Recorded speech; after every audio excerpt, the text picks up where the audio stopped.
June 23, 1942. Royal Air Force spotters at Pembrey Airfield in South Wales peered through binoculars as a sleek German fighter descended through the clouds and lined up for landing. Alert sirens should have been screaming. Anti-aircraft guns should have been tracking the enemy aircraft, but something about the pilot's approach seemed wrong, almost routine, as if he belonged there. The Focke-Wulf 190 touched down smoothly on the grass runway and rolled to a stop near the control tower. The engine shut down. The canopy slid back, and Oberleutnant Armin Faber of WWII too climbed out of his cockpit, pulled off his leather helmet, and looked around at the unfamiliar buildings. Then his blood ran cold. The aircraft on the flight line weren't Messerschmitts. They were Spitfires. The uniforms running toward him weren't Luftwaffe gray. They were Royal Air Force blue. And the realization that hit Faber in that moment was the same one simultaneously striking British intelligence officers across southern England.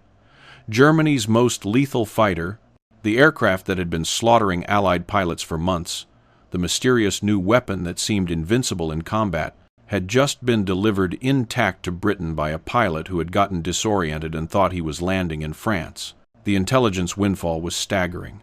But what American test pilots would discover when they finally got their hands on this aircraft would change how every Allied fighter engaged German aircraft for the rest of the war. For 8 months, the Focke-Wulf 190 had been a nightmare haunting Allied pilots across the Channel. It had first appeared in combat over France in September 1941, and from its very first engagement, pilots knew they were facing something extraordinary. Royal Air Force Squadron Leader J.E. Johnson, who would become Britain's top-scoring ace, encountered the FW-190 in early 1942 and barely survived. It was faster than our Spitfire Mark V's in level flight and in the dive, he would write. It could outroll us. Its firepower was devastating. For the first time in the war, our fighters were comprehensively outclassed. The statistics backed up the terror. In the first 6 months of 1942, RAF fighter losses over France climbed dramatically. Experienced pilots who had survived the Battle of Britain were being shot down by an aircraft they couldn't match. The FW-190 could dive away from pursuing Spitfires, outroll them in turning combat, and destroy them with cannons that fired 20mm explosive shells. American pilots arriving in Britain with their P-47 Thunderbolts heard the warnings immediately. Don't engage the 190 in turning combat. Don't try to outroll it.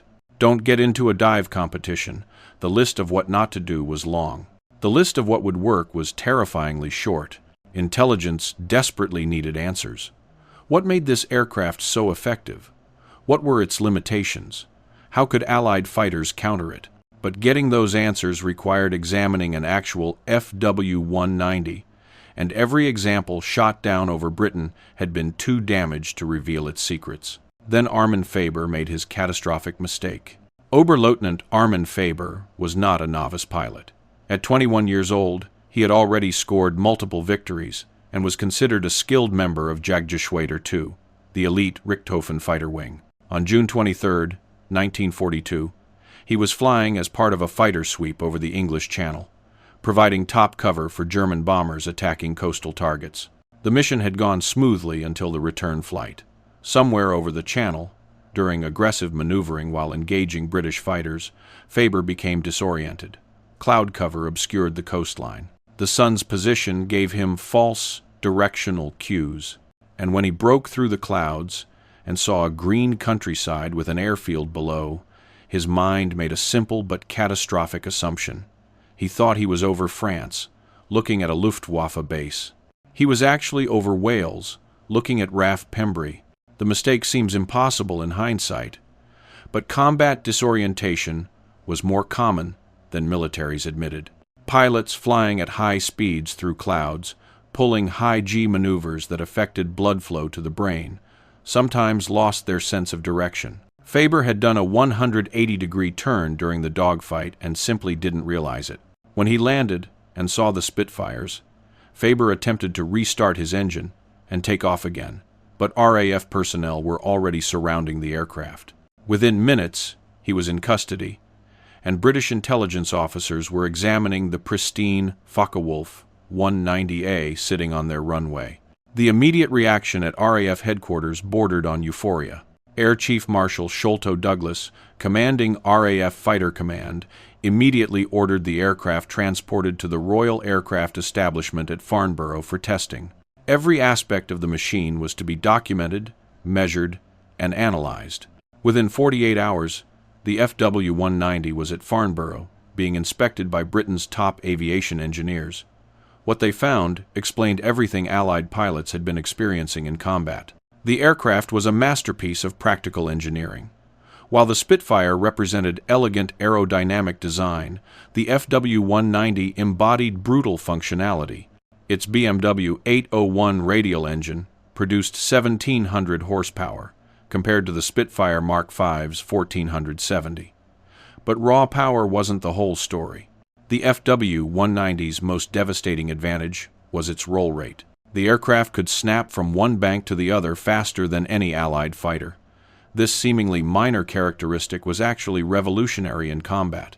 When a Spitfire tried to follow an FW-190 through rolling maneuvers, the British fighter couldn't keep up. The German pilot could reverse direction, gain angles, and line up shots before the Allied pilot could react. British test pilot Captain Eric Brown flew the captured FW-190 extensively and immediately understood why Allied pilots were dying.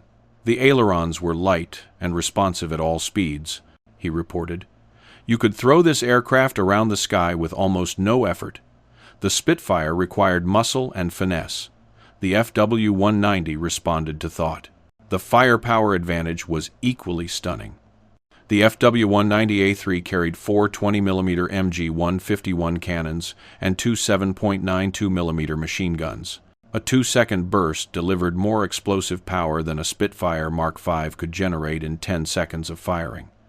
And the weapons were mounted in the wings close to the fuselage, creating a tight concentration pattern that was devastating at combat ranges. The dive performance explained how FW-190s consistently escaped pursuing Spitfires. The German fighter's heavier weight and cleaner aerodynamics meant it could outdive anything the RAF flew.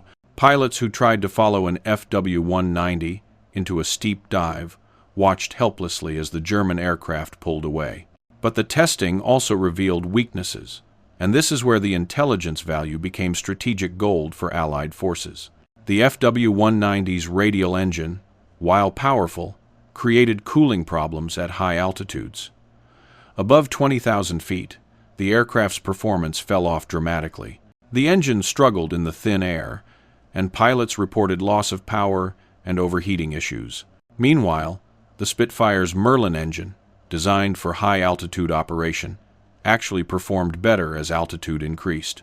The heavy weight that made the FW-190 a superior dive bomber also made it less maneuverable in sustained turning combat. The aircraft could outroll a Spitfire, but it couldn't outturn one in a prolonged engagement. If an Allied pilot could force an FW-190 into a sustained horizontal turn fight, the advantage shifted. Most critically, American engineers discovered that the FW-190's controls became extremely heavy at high speeds. In a dive exceeding 400 miles per hour, the pilot needed significant strength to pull out. This created a vulnerable moment. If an Allied fighter could pursue an FW-190 through the initial dive and catch it during the pullout, when the German pilot was fighting his own controls, attacks became feasible. British intelligence immediately began distributing tactical bulletins to RAF squadrons. But they also did something that would prove crucial for the air war's outcome. They invited American test pilots to Farnborough to fly the captured FW-190. In August 1942, U.S. Army Air Force pilots arrived at Farnborough to examine Germany's secret weapon. These pilots would return to American training bases with knowledge that would save hundreds of American lives. Major Cass Huff, one of the first American pilots to fly the captured FW-190, filed a detailed report that was distributed to every fighter group preparing to deploy to Europe. His assessment was blunt and tactical. The FW-190 will beat any Allied fighter below 20,000 feet if the German pilot knows what he's doing, Huff wrote. Our advantage is altitude. Above 25,000 feet, our P-47s and later model Spitfires have the edge. Force them high and we win. Let them dictate low-altitude combat, and we die. This single piece of intelligence fundamentally changed American fighter tactics in Europe. When P-47 Thunderbolt units began operations in 1943, their doctrine emphasized high-altitude combat. Bomber escorts flew at maximum altitude. Fighter sweeps operated above 25,000 feet whenever possible. When German fighters attempted to engage, American pilots would climb, forcing the FW-190 to follow into the thin air where their engines struggled. The captured FW-190 also influenced American aircraft development. Engineers at Wright Field studied the roll rate advantage and began modifying P-47 and P-51 ailerons to improve responsiveness. The FW-190's gun placement informed American thinking about weapons concentration. Even the cockpit layout, which German designers had optimized for combat efficiency, influenced American fighter design. But perhaps the most important lesson came from understanding that the FW-190 wasn't invincible. It was an excellent aircraft, with specific advantages and exploitable weaknesses. Allied pilots who had been psychologically intimidated by the 190's reputation now had concrete information about how to fight it and win. By late 1943, the tactical situation had shifted dramatically. American P-47s and P-51s were engaging FW-190s at high altitude, where Allied fighters held the advantage. RAF Spitfire Mark IXs, with upgraded Merlin engines, could match the FW-190's performance across most altitude ranges, and pilots on both sides understood they were flying different aircraft, optimized for different conditions. The kill ratios began shifting in Allied favor.